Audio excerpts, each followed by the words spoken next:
I said, your old courthouse is kind of run down. He said, nah, it'll do for our little town.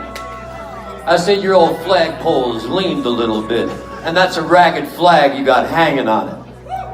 He said, have a seat, and I sat down.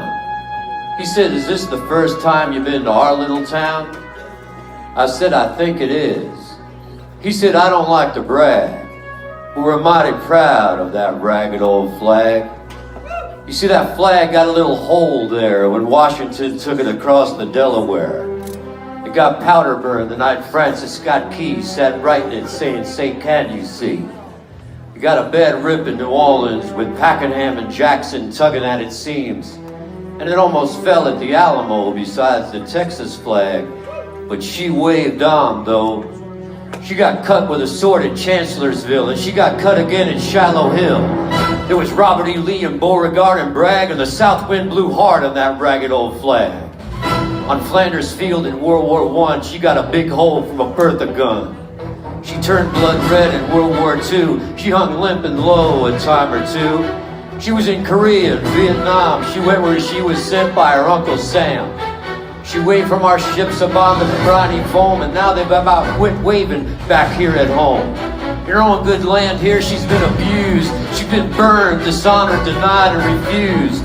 And the government for which she stands has been scandalized throughout the land.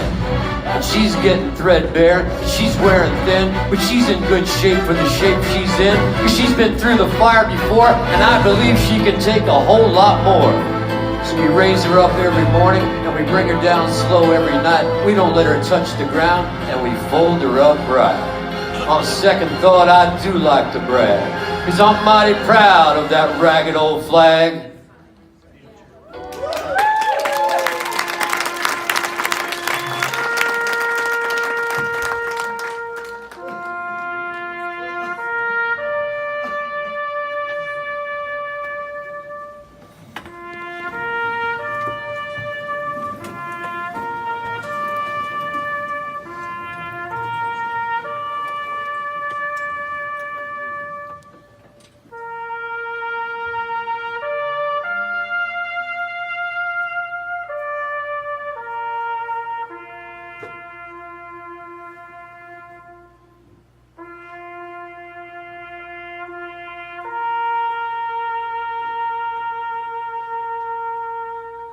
Oh, say, can you see by the dawn's early light what so proudly we hail at the twilight's last gleaming, whose broad stripes and bright stars through the perilous fight o'er the rampart we watch were so gallantly streaming, and the rocket's red glare, the bombs bursting in air, gave proof through the night that our flag was still there. Oh,